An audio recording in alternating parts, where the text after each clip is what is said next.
Почитувани граѓани на Република Македонија, почитувани пратеници на Собранието на Република Македонија, почитуван председател на Собранието на Република Македонија, почитуван председател на Владата на Република Македонија, почитувани членови на Владата на Република Македонија, почитувани председатели на политичките партии, почитувани представници на правосудните органи на Република Македонија, почитуван председател на Уставниот суд на Република Македонија, почитуван гувернер на Народната банка на Република Македонија, почитуван началник на Генералштабот на армијата на Република Македонија, почитувани представници на верските заедници на Република Македонија, ценети представници на дипломатскиот кор, представници на медиумите, дами и господа.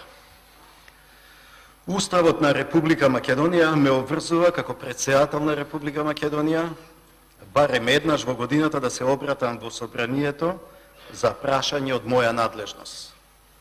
Во оваа прилика преку ова собрание се обраќам и до македонските граѓани за најважните прашања со кои се соочува нашата република.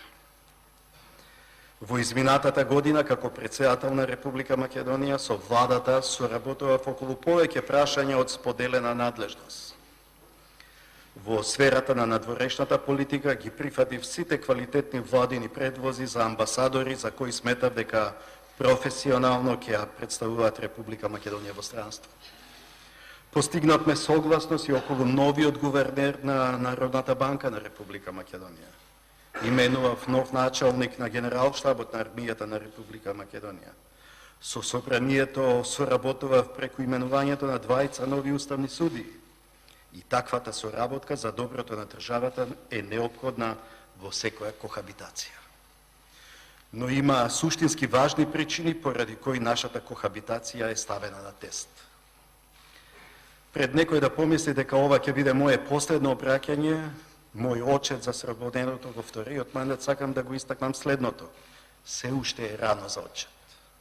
Кога на 12 мај 2014 година по втор пат го презедов мандатот, тука, во ова сала, дадов свечена изјава дека како председател на Република Македонија и како врховен командант на вооружените сили ќе ги бранам суверенитетот, територијалниот интегритет и независноста на Република Македонија од внатрешните и надворешните предизвици, закани и ризици. Во таа изјава стои дека ќе ги бранам Уставот и уставниот поредок на Република Македонија. Денес, од ова исто место, повторувам дека до таа моја заклетва ќе продолжам до последниот ден од мојот мандат и од тоа мислам да не отстапувам. Има многу добра причина за мојата решителност, бидејќи токму за време на овој втор мандат Република Македонија се соочува и со внатрешни и со надворешни закани и ризици по нејзиниот суверенитет, територијален интегритет и независност. Се вели дека вистината ги разобликува лагите, ги открива неисполнетите ветувања, ја разоткрива нечистата совест. А има многу нечиста совест во однос на Република Македонија. Почитувани присутни, неодамна во Париз учествував на 100 годишнината од крајот на Првата светска војна. Сите учесници беа поканети да донираат по една книга во Библиотеката на мирот. Во таа француска библиотека на мирот јас ја донирав книгата Македонскиот јазол од првиот германски амбасадор во Република Македонија Ханс Лотар Штепан. Зошто токму ова книга? Бидејќи нерешеното македонско прашање беше причина за балканските војни и влијаеше на сојузите во Првата и Втората светска војна. За да биде одржив, мирот мора да биде праведен. А праведноста на еден поредок, вклучително и меѓународниот поредок, се гледа од начинот на кој ги третираат најмалите народи и држави. Македонскиот јазол почна полека да се разврзува со формирањето на Автономска Македонија и со прогласувањето на независна Република Македонија. Она што е многу важно е дека македонскиот јазол не може да се пресече, туку мора многу внимателно да се разврзува, бидејќи сечејќи го јазолот, се сече и дели македонскиот народ. Како и сите мои претходници, така и јас, како председател на Република Македонија, работев на разврзување на тој јазов. Бев свесен дека постојат прашања за кои не се преговара, стекнати права за кои не се разговара, црвени линии преку кои не се преминува. Но во изминатите 2 години на власт дојде некој кој си мислеше дека е доволно да го пресече јазовот и со тоа да го реши македонското прашање, и тоа по секоја цена. И токму во тоа е проблемот. Кога сте подготвени едно прашање да решавате по секоја цена, тогаш цената е највисока. Цената за вакво решавање на македонското прашање е правно и историско поништување на македонскиот народ, бидејќи без македонски народ, македонскиот идентитет и македонскиот јазик нема ниту македонско прашање. Со други зборови, прашањето за идентитетот ќе се реши со неговото поништување. Со тоа, Република Македонија и македонскиот народ се турнати во правна, политичка, историска бедзна. Пандорината кутија е отворена и сега речиси секој си зема право да го негира она што е наше стекнато право, а тоа на повеќе нивоа и во повеќе наврати. Ќе почнам од крајот, а тоа е Преспанската спогодба. Од почетокот на независноста, Грција ни го попречи правото на самоопределување, ни го одзеде правото на просперитет, а сега 27 години подоцна ни го доведува во прашање и правото на постоење. Трагедијата е што тоа го прави благодарение на спогодбата од Преспа. Донесена со изговор дека треба да стави крај на спорот за името со Грција и да го отвори патот за членството во Европската унија и НАТО, ова спогодба всушност и става крај на Република Македонија каква што ја знаеме. Спогодбата повредува одредба од внатрешното право од фундаментално значење. Текстот на таа Преспанска спогодба е изготвен без национален консензус, без моје знаење и без моја согласност како претседател на Република Македонија. Но едно нешто беше исправено на патот, а тоа е фундаменталното право на народот на самоопределување. Во една република, единствено народот има право да управува сам со себе и да одлучува за својот живот, да го избира своето име и името на државата што ја создал, јазикот што го зборува, културата што ја гради. Затоа ова влада и ова парламентарно мнозинство побара од народот сам да се согласи на таа промена, за да може правното укинување на македонскиот народ да се протолкува како негова сопствена волја. На 30 септември се одржа и референдумот, на кој македонските граѓани требаше да се произнесат за Преспанската спогодба. На тој референдум народот се соочи со важна алтернатива – избор меѓу просперитет и идентитет. Не баре постои такво нешто како што е просперитет без идентитет.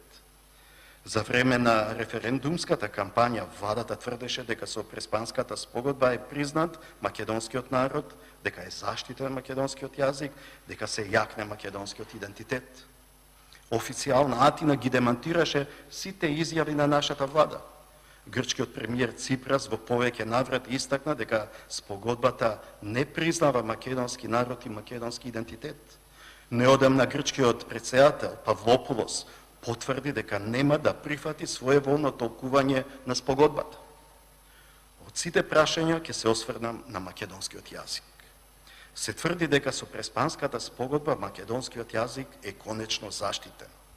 Со што е заштитен? Како ова власт може да каже дека се изборила за неоттугиво право? За македонскиот јазик се избориле оние кои имале храброст да зборуваат тогаш кога бил забранет, да го кодифицираат тогаш кога бил негиран, да го промовираат тогаш кога бил игнориран.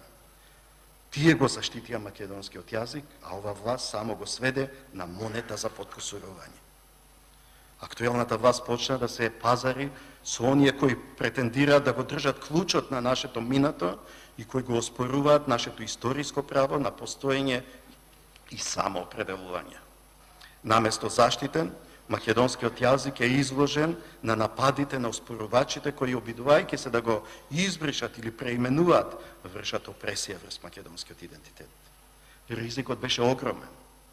Референдумот на 30 септември можеше да ја доведе Република Македонија во состојба на починетост и зависност спрема друга држава.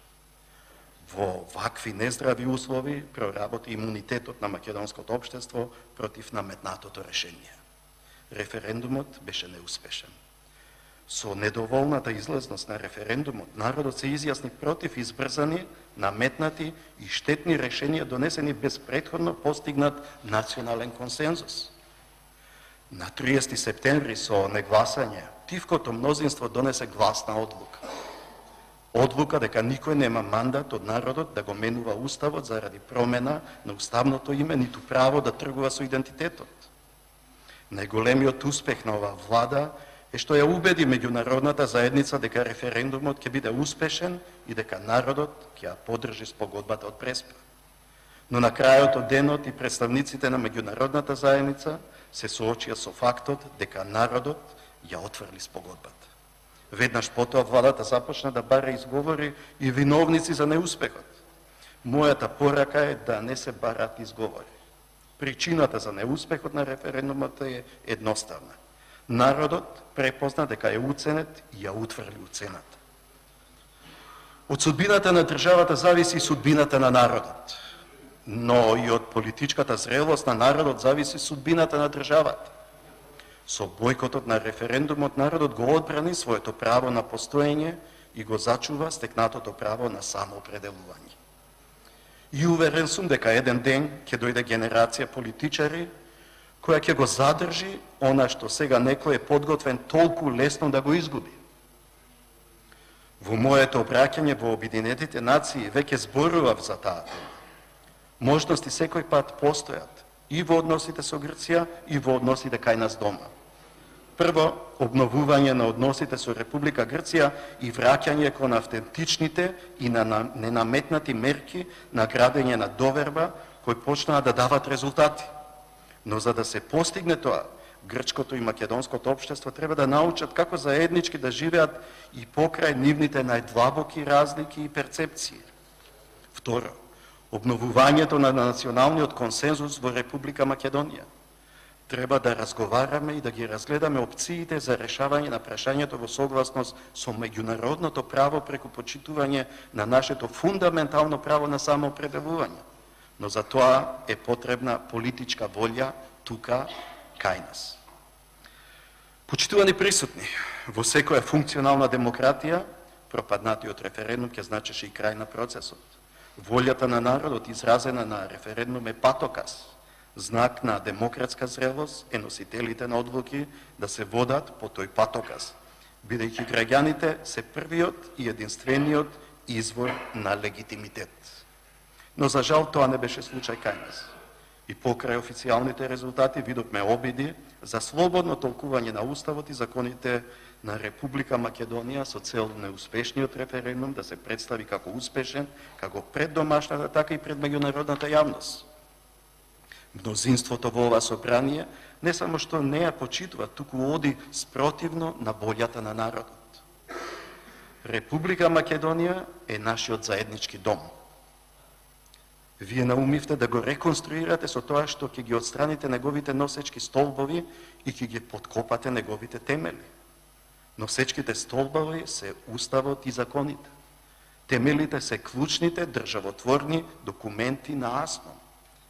Каде е свеста дека со тоа се ризикува да имаме дом со раскопани темели и со разнишани столбови? Зарем таков дом ќе им оставиме на нашите деца и внуци? Преамбулата на Уставот е всушност големиот наратив за тоа како народот ја создаде својата држава. Во преамбулата е забележан моментот на остварувањето на правото на самоопределување. Сега се посегнува по нешто што е одамна абсолвирано и затворено. Република Македонија е трајна придобивка на македонскиот народ, но со грчката спогодба таа трајна придобивка сега се релативизира. Како да не се сваќа дека со релативизирање на трајното, ние се релативизираме и како народ. Но не е само Преспанската спогодба.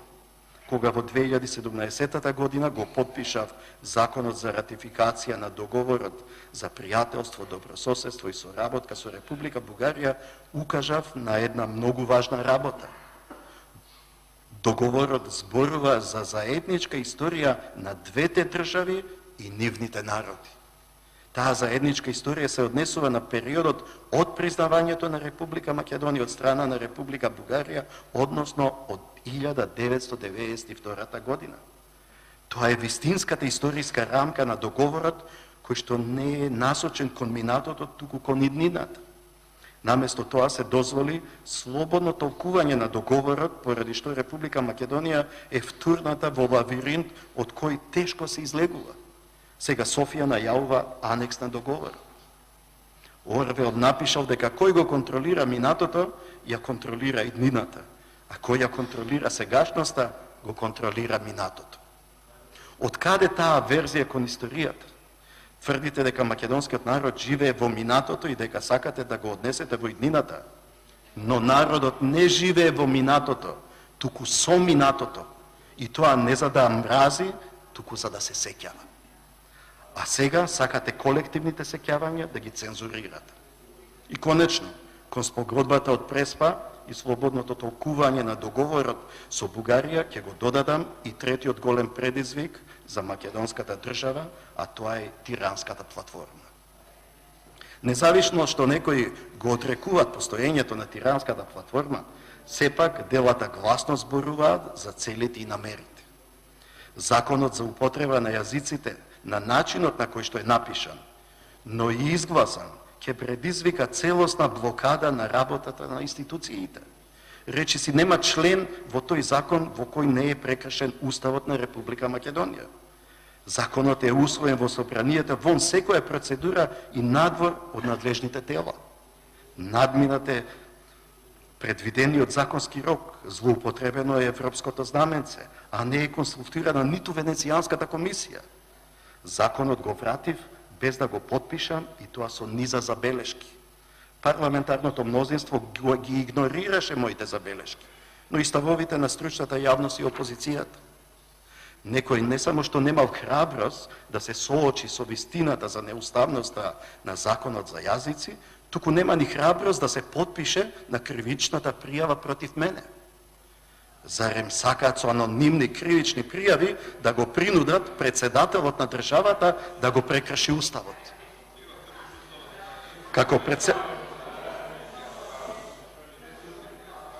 Почитувани пратеници, наискрено ви благодарам што пред целата македонска јавност, пред целиот дипломатски кор, си ја покажавте вашата политичка култура. Дозволете ми да го завршам обраќањето.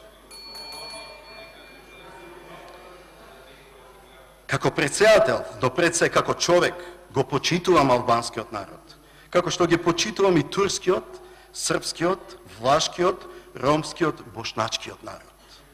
Не треба да се заборави дека Република Македонија е заеднички дом на сите граѓани. Секоја заедница може да го користи својот јазик во сите сфери и на сите нивоа во согласно со Уставот. Но ваквото единство на различноста е возможно благодарение на македонскиот јазик, што има незаменливата улога на официјален јазик на државата, основен комуникацијски код и кохезивен фактор што ги поврзува сите сегменти на македонското мултиетничко, мултирелигијско и мултијазично општество. Македонскиот јазик е лингва франка, благодарение на кој меѓу себе се разбираат припадниците на различните заедници. Тоа е дел од нашиот општествен договор. Нашата сила е во нашата различност, а нашата различност е гарантирана со нашето единство. Израз на тоа единство е македонскиот јазик. Доколку противуставниот закон за употреба на јазиците стапи на сила, тогаш македонскиот веќе нема да биде лингва франка, што ќе го обединува македонското општество. Ценети присутни, како последица на ваквите загрижувачки процеси, македонскиот народ станува табу тема во Република Македонија. Пред неколку години имавме забранета книга. Годинава постоеше обид за забрана на филм што третира македонска тема. Многу содржини од учебниците по историја ќе бидат забранети. А сега се најавува дека ќе биде забрането изразувањето на етничката припадност на пописот на населението. Долго време инсистирам на попис, но која е целта на пописот без изразување на етничката припадност? Со Охридскиот рамковен договор во нашиот устав се вгради концептот на индивидуално користење на колективните права кои се стекнуваат врз основа на процентуална застапеност на етничките заедници. Јавно прашувам, дали со ваков попис се обезвреднува Охридскиот рамковен договор? Зар ова не е подкопување на нашата мултиетничка демократија? Зарем се заборава дека без етничка графа нема Охридски рамковен договор? За жал, ова автоцензура не запира кај институциите, туку се прелева во секојдневниот живот на граѓаните. Слушам за родители кои веќе се плашат и се прашуваат дали да им пеат македонски песни на своите деца, за да не им бидат жигосани како шовинисти. Слушам за автори кои се прашуваат, ве молам да ме сослушат. Слушам за автори кои се прашуваат дали вреди да се објавуваат книги за Македонија. Има компании кои не знаат што ќе биде со нивните неспорни и напорно градени македонски брендови. Наместо доблес и чест, љубовта кон татковината станува грев. Живееме во векот на човековите права и слободи.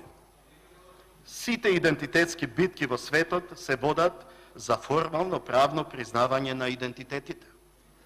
Сте се запрашале зошто речиси сите малцинства, независно дали се етнички, верски, јазични, родови, толку упорно инсистираат на правно признавање? Поради правното дејство. Точно е дека никој не може да ми го одземе личното право да се самоидентификувам како македонец, но без правото на самоопределување, самоидентификацијата нема правно дејство. Во време кога немале собствена држава, многумина од нашите предци себе се идентификувале како македонци, но формално правно ним и наметнувале туѓи идентитети. А сега вие го лишувате македонскиот народ од формалното колективно право на идентитет и се задоволувате со неформалното индивидуално право на самоидентификација. Но не можете да ја сакате Македонија, а да не ги сакате македонците. Не можете да ја сакате Македонија, а да не го сакате македонскиот народ. Зашто ние да бидеме единствената држава без државотворен народ на Балканот. И како што со спогодбата од Преспа се негира македонскиот народ, а со слободното толкување на договорот со Бугарија се деконструира македонската историја, така со тиранската платформа и противуставниот закон за употреба на јазиците се прави обид за демонтирање на македонската држава. Според последните истражувања на јавното мислење, мнозинството млади граѓани сметаат дека Република Македонија се движи во погрешна насока. И тоа не треба да некого го изненадува, бидејќи станавме држава во која се започнува наопако. Ќе потсетам дека прво се побара поддршка од граѓаните на избори, а дури потоа им се соопшти дека всушност гласале за тиранска платформа и грчка спогодба. Прво се донесе закон за употреба на јазиците, а дури потоа се најави дека ќе се побарало мислење на Венецијанската комисија. Прво се апсеа пратениците, а дури потоа им се симнуваше пратеничкиот имунитет. Прво се прифати спогодба за името, а дури потоа бев информиран како претседател на државата. Прво се донесе таа штетна грчка спогодба, а дури потоа граѓаните беа прашани на референдум. Покажете си го нивото на политичка култура пред целиот дипломатски хор. Јас ве слушав цела година, барем сега еднаш сослушајте ме вие мене.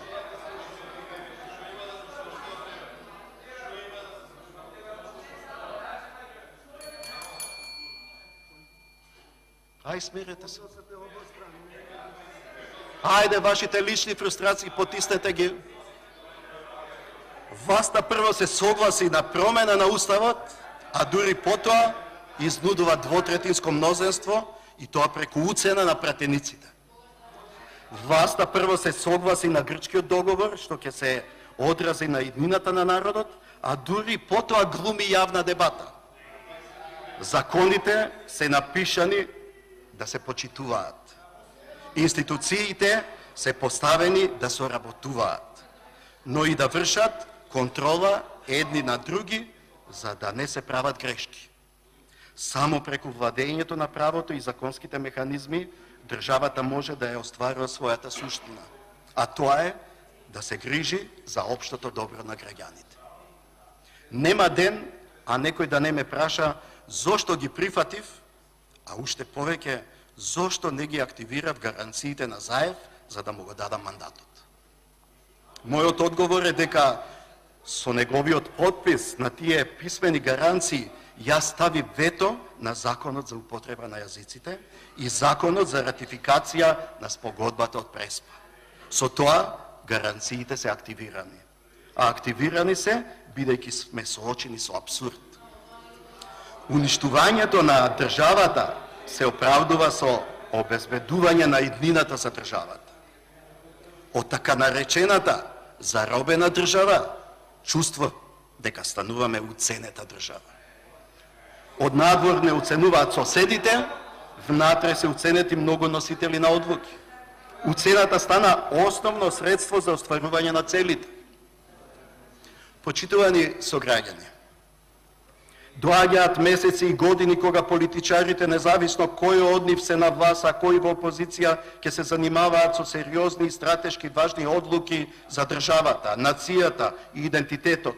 И јас не сакам да дозволам ниту оние кои ќе бидат на власт, ниту оние кои ќе бидат во опозиција да носат одлуки, а да се истовремено оптоварени и под личен притисок од можноста неправично да бидат уценети, да се соочени со лична закана за личната слобода, чест и углед, иднина или каква било уцена од некој надворешен или внатрешен фактор.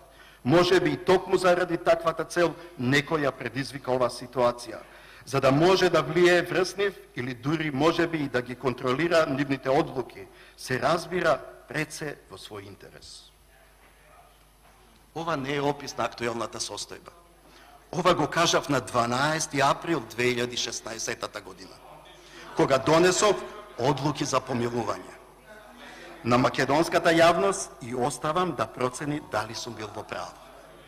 На 27 април политичкото насилство доведе и до физичко насилство. Насилството најостро го осудувам. Но кога веќе зборувам за уцената на пратениците и широкоградата понудена амнестија, сакам да поставам едно прашање. Која е разликата меѓу моите помилувања и вашата амнестија? Во целите. Мојата цел беше помирување преку помилување, а вашата цел е обезбедување поддршка за уставните измени преку уценување. Додека јас одлуките за помилување ги донесов да се спречи хаос во државата, вие одлуките за амнестија носите да ги озаконите уцените со кои се создава хаос и се руши правната држава. Моите помилувања не вклучуваа спречување на постапката за конфискација на нелегално стекнат имот и подразбираше прочистување на македонската политичка сцена и промовирање на нови лица во политиката. Вашата амнестија е само уште еден преседан за уцена. Овој закон го потпишав не заради големото мнозинство со кое го изгласавте, ниту заради повеќето луѓе кои веројатно ќе бидат офатени со амнестијата. Ако вие законот за амнестијата го донесовте заради пратениците со цел да ви помогне над уставните измени, јас го потпишав за да ги разоткријам вашите вистински цели и намери. Дека ова амнестија не е за помирување, туку за уценување. Со вакво помирување не може да се помири македонскиот народ. Но законот го потпишав и поради патриотите чија ненасилна љубов кон татковината очигледно била злоупотребена за други цели. Овој закон за амнестија нека биде сведоштво за двојни стандарди, бидејќи двојните стандарди се насилство против правдата. А без правда нема вистинско помирување. Без правда нема мир. Но во поделеното општество, какво што за жал е нашето, не може да се очекува зборовите да имаат иста вредност. Се додека простувањето и помирувањето се само средство за постигнување на некои други цели, вие само го девалвирате и простувањето и помирувањето.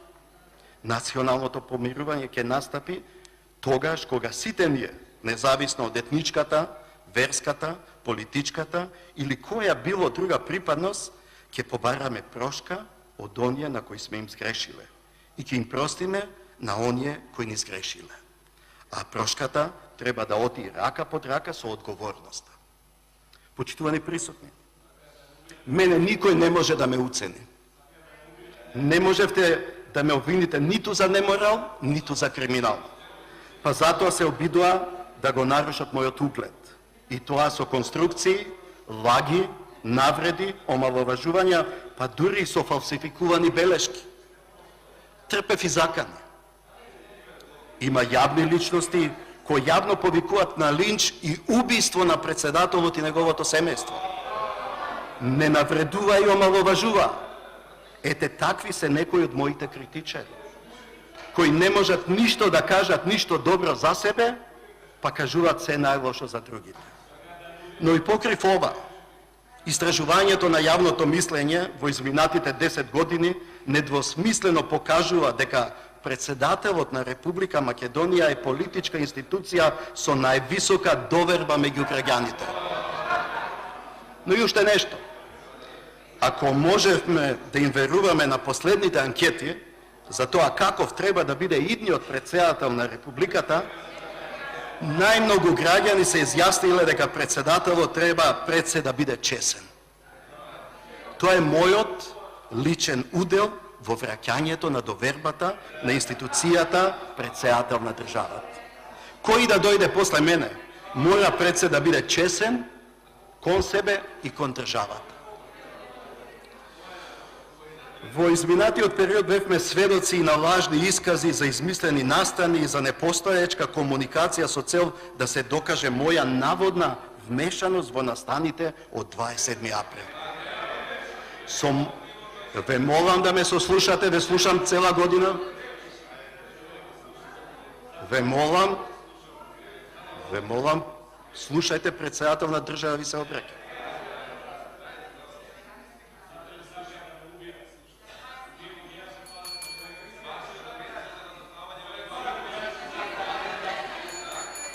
Со помош на великодушната амнестија, како некој да се обидува да ја скрие вистината за вистинските нарачатели на насилството од 27. април и да скрои лажна приказна по негова мера. Сите ние ја заслужуваме вистината. А единствената вистина во врска со она за што ме обвинувате следната.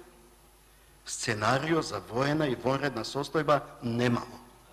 Освен ако во Република Македонија не функционирал паралелен врховен командант на вооружените сили и паралелен генералштаб на армијата на Република Македонија, ако некој не го злоупотребил моето име за своји цели. Од тука сакам да ја запознам целата македонска јавност за една многу важна работа. Постојано ми стигнуваат информации дека врз основа на устна наредба, повторувам, устна наредба, се врши следење, снимање и прислушување на председателот на државата, на членовите на неговото семејство и членовите на неговиот кабинет. А тоа е само индикатор дека се менуваат системи, називи, влади, министри и директори, а се изгледа дека УДБА си останува УДБА со удбашки методи. А кога веќе ја споменувам управата за безбедност и контраразузнавање, ќе ве потсетам дека уште од минатата година зборував дека УБК е жариште на политички, институционални и безбедностни кризи. Наместо да ги спроведува законите, УБК работи надвор од својот законски мандат. Ова е последица на една голема заблуда. Секоја партија што доаѓа на власт мисли дека ќе може да ја контролира УБК, за на крајот да свати дека УБК е таа што контролира. Како и неколку пати претходно во минатото, така и сега УБК се користи како алатка за конструирање на лажни случаи со цел реваншизам, гонење и уцена. Тоа е машинерија за делегитимизирање на институциите на државата. Како што, впрочем, неодамна почувствувавте, УБК е еден од главните инструменти за вршење уцена. Точно е дека се нудат реформи, но понудените реформи се повеќе форма и фасада, а помалку суштина. Забелешките на прибе суштински не се исполнети. Со предложените реформски закони се прават обиди концентрацијата на моќ од МВР да се пресели во владата, нелегалното да се легализира, незаконитото да се озакони, а вечите предизвикувачи на кризи да се понудат како спасители од кризи, се разбира, откако сами себе ќе се реформираат според само ним познати критериуми. Со несуштинските реформи се остава голем простор за злоупотреба и нарушување на основните човекови права и слободи. Ве подсетувам дека следни жртви на ваквите злоупотреби можете да бидете токму и вие. Се заборава дека освен моќта треба да се пренесе и одговорност. Затоа прашувам, кого чува чуварите и кој ќе не чува од чуварите? Останува дилемата како да ја заштитиме демократијата во републиката од важни вести, конструкции и фабрикувани случаи кои се институционализирани преку УБК. Неодамна сите се уверивме дека постојат фабрикувани, класифицирани белешки што се користат за носење судски одлуки. Се плашам и да помислам колку такви фабрикувани документи од УБК биле основа за конструирани дела. Почитувани сограѓани, во изминатите 10 години како претседател на државата и изминатите 27 години како граѓанин и универзитетски професор, не сум гледал друга перспектива за Република Македонија освен членството во Европската унија и НАТО. Верувам во европската идеја како мировен проект што го отвара просторот и ги трансформира државите и општествата. Членството во Европската унија и НАТО го сплотува целото наше општество, бидејќи за македонските граѓани НАТО значи безбедност, а Европската унија значи просперитет. И македонските граѓани два пати ме избраа да работам на остварување на таа цел. Го правам сето она што е во моја надлежност. Како врховен командант на вооружените сили, посветувам големо внимание на армијата на Република Македонија, преку која ние практично сме во НАТО. Армијата успешно и посветено се соочи со сите предизвици и целосно ја оправда мојата доверба и довербата на македонските граѓани. За мене е чест да бидам врховен командант на армија со нескршлив дух. Но тој дух мора да се одржува. И токму затоа мора да се вложува во армијата. И тоа не само во нејзината опрема, обука и технологија, туку и во постигнување на животниот стандард на припадниците на армијата на Република Македонија. Грижејќи се за војниците, подофицирите, официрите и цивилите. Ние се грижиме за армијата, а грижејќи се за армијата се грижиме за нас, за Република Македонија, за нејзината безбедност и нејзината евроатлантска интеграција. Како претседател, постојано се залагам кај моите европски соговорници за датум и почеток на преговори за членство во Европската унија. Речиси нема настан и средба на која не го покренуваме ова прашање. Но мора да дадеме решение за клучните структурни проблеми во Република Македонија, наместо да одлагаме и чекаме тие сами да се решат кога ќе влеземе во Европската унија и НАТО.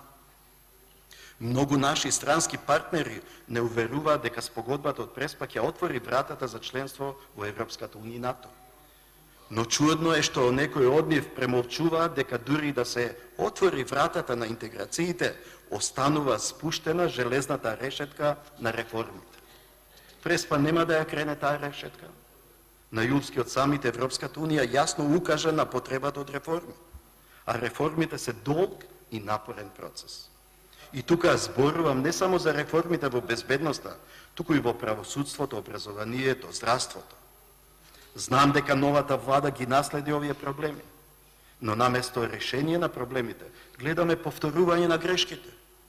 Се прашувам дали се случи промена што сите ја очекувавме, и интелектуалците, професионалците на владиниот сектор, народот. Прво, правосудството. Кој од оние кои промовираат владење на правото го почитуваат владењето на правото? Станавме држава на слободно толкување на уставот и законите.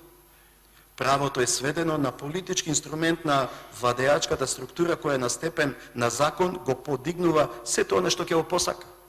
Правдата се уште е слугинка на моќта. Зарем не сте свесни дека ако еден граѓанин ја загуби вербата во правдата, тоа значи дека е загубил најсилната врска со државата. Односно веќе престанува да ја чувствува Република Македонија како своја држава. Сте се запрашали зошто и економски добро ситуирани граѓани си заминуваат од државата? Поради неизвестноста за еднината на нивните деца. Тешко на онаа поколение, чии што суди заслужуваат да им се суди. Не сакам да станеме држава во која ова би се остварило. Второ, здравството. Секој треба да знае дека нашите деца, нашите најмили се заболнуваат, умираат поради лошите услови и недостаток на кадри. Нашите болници наместо со пациенти се празнат од медицински персонал. Докторите, сестрите се заминуваат во странство. Тоа се наследени проблеми од избрзани реформи. Затоа кога се спроведуваат реформите, наместо теснопартиските интереси треба да се земат предвид само интересите на пациентите. Трето, образованието. Крајно време е да престанат експериментите со учениците и студентите. Тие се потенцијал за промена на нашето општество и тоа го видовме сите. Неопходни се еднакви можности за сите, еднаков пристап до знаењето за сите, без разлика каде живеат и на кој јазик учат. Како што одбраната на државата, што за одбраната на државата е потребна армија, така за одбрана на општеството се потребни училиштата. Во минатото видовме избрзани реформи. Затоа сега реформите треба да бидат резултат на сеофатни јавни дебати во кои ќе бидат вклучени и наставниците, и студентите, и родителите. А секоја вистинска реформа започнува со вистинското прашање. Која е целта на образованието за оваа генерација во овој милениум? Никогаш нема да ги заборавам зборовите на еден светски интелектуалец кој во една прилика рече дека би го тужел оној образовен систем што наместо иноватори со идеи создава само баратели на работа. Тука природно се надоврзува и прашањето за економијата. Со новата влада меѓу луѓето се роди надеж дека после турбулентен период со длабоки кризи конечно дојде период на стабилност. Но наместо крупни економски проекти и намалување на невработеноста, имаме поголемо задолжување. Се повторуваат истите грешки кои беа критикувани од претходниот период. Корупција, непотизам, вработување во државни институции за гласови и поддршка, именување на неодговорни лица на одговорни позиции. Овие погрешни чекори и политики ги разочараа граѓаните кои очекуваат да дојде подобар живот во Република Македонија. 30% од децата во Република Македонија живеат во сиромаштија. Сите политики и реформи треба да се насочат кон решавање на овој проблем. Но не гледам дека фокусот е на вистинско место ако пратеничките привилегии по завршувањето на мандатот се поприоритетни од потрошувачката коштица на граѓаните. Поради сите овие кризи Република Македонија е тргната од картите на енергетските коридори. Кој воопшто би сакал клучен коридор да минува низ политичко трусно подрачје? Наместо транзитна држава, што ќе наплаќа за транзитот на енергенците, ние за жал ќе бидеме само крајен корисник, што ќе го плаќа транзитот на енергенците. Наместо енергетски меѓузависни, ќе бидеме енергетски зависни од нашите соседи, кои ќе можат да не држат во енергетско заложништво. Цената за тоа ќе ја плаќат граѓаните и компаниите. Дел од таа цена е аерозагадувањето. Воздухот во Македонија се чини дека е позагаден кога некоја политичка партија е во опозиција, а почист кога е на власт и обратно. Загадениот воздух не е тема за собирање политички поени. Според последните истражувања, загадувањето е една од главните проблеми што најмногу ги загрижува граѓаните. Чистата животна средина е човеково право, но поништувањето на резултатите од локалните референдуми за родниците зборува дека човековите права се заштитени само до таа мера додека се сопаѓаат со тесните интереси на политичките и бизнис мокниците. Почитувани присутни, на крајот од моето обраќање не е пријатно за добри решенија, наместо за добри решенија повторно да морам да се навраќам на истите проблеми. Ќе потсетам дека во 2014 година повикував на диалог во институциите на државата за надминување на политичката криза. Во 2015 ги повикував партиите на единство околу државните интереси. Наредната 2016 реков дека зборот на годината треба да биде одговорност, и тоа не општа и безлична, туку конкретна и лична. Во 2017 повиквав на помирување, простување и прекин на реваншизмот. Да ме послушавте тогаш, може би денес имавте помала одговорност. Но ви реков и затоа одговорноста за оваа најтешка ситуација во Република Македонија од независноста до денес е ваша. Се вели дека оние кои им робуваат на парите ја знаат цената, но ја забораваат вредноста на нештата. Заборават дека постојат нешта кои имаат вредност, а немаат цена. Вредноста на една куќа се состои во тоа што таа е дом. Вредноста на Република Македонија се состои во тоа што таа е наш единствен заеднички дом. Немаме резервна татковина. Затоа Република Македонија за нас е безценета, но за жал се однесуваме како да е безвредна.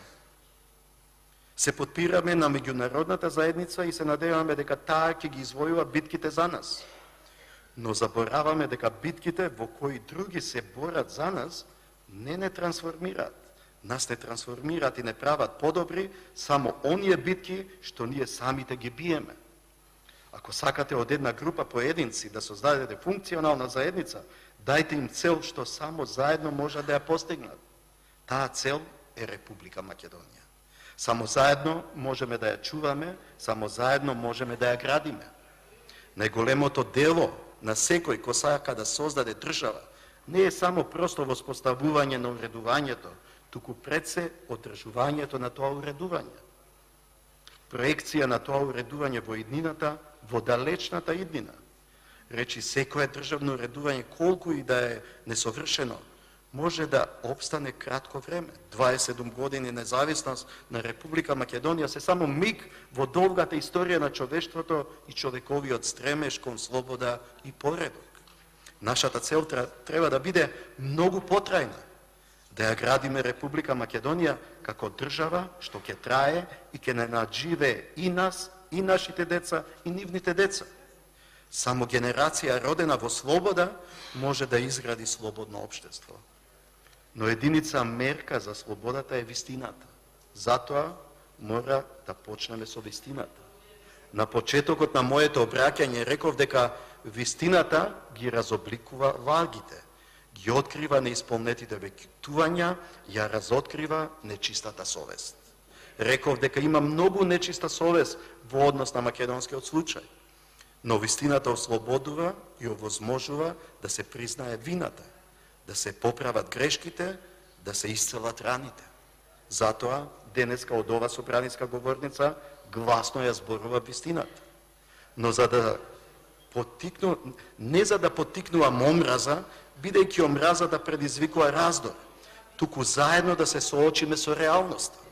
А реалноста е дека огромна е разликата меѓу слободата со одговорност и слободата без одговорност. Првата е основа за слободно општество, втората е само друго име за безвластие и анархија. И тоа води во непоредок во кој нема слобода, непоредокот во кој владее омразата. Луѓето кои ги мразат своите политички и идеолошки противници ниту се, ниту можат да бидат слободни. Тие се заробеници на омразата и желбата за одмазда и реваншизам. Затоа треба да се ослободиме од омразата и реваншизмот и да се свртиме кон помирувањето на она автентичното, без задни намери, без криени агенди, до кои се стигнува преку вистината и одговорноста.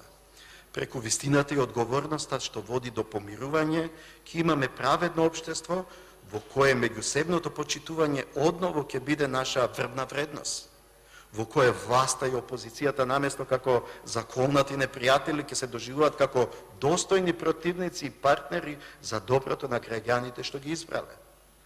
Држава во која ќе имаме култура на почитување на уставот и законите, општество во кое младите ќе имаат реална надеж за исполнет живот и перспектива, држава во која луѓето ќе имаат правна сигурност и слобода да го планираат својот живот, држава во која децата ќе живеат во чиста и здрава животна средина, држава во која стопанствениците ќе имаат отворени пазари и фер конкуренција, во која студентите ќе се надпреваруваат со идеи, а иноваторите со изуми, држава во која пензионерите кои ќе имаат пристојни пензии за достоинствена старост, држава во која платите на докторите, наставниците, воспитувачите ќе се одвестуваат со огромната одговорност што ја имаат, а тоа е да се грижат за здравјето на телото и на духот на секој еден од нас. Ќе ве потсетам дека ова беа целите и на основоположниците на суверена и независна Република Македонија. Еден од нив, председателот Киро Глигоров, истакна дека прашањето за името и идентитетот е постаро од секој устав, од секоја влада, од секоја партија. Постаро е дури од државата. Ниту еден поединец од ниту една генерација нема право да тргува со тоа име и со тој идентитет. И денес, од ова говорница, се уште се надевам дека ова парламентарно мнозинство ќе смогне сила и ќе го послуша гласот на народот и ќе ја отфрли Преспанската спогодба и амандманите за промена на уставот. Народот не само што го одбра, туку и го одбрани името на својата држава, а тоа е Република Македонија.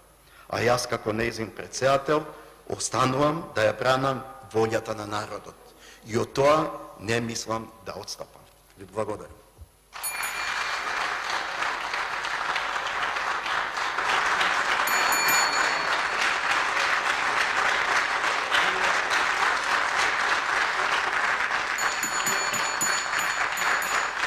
Констатирам дека 75-та седница на Собранието на Република Македонија е завршена. Пратениците нека останат тука, продолжуваме со новата седница. 13 часот.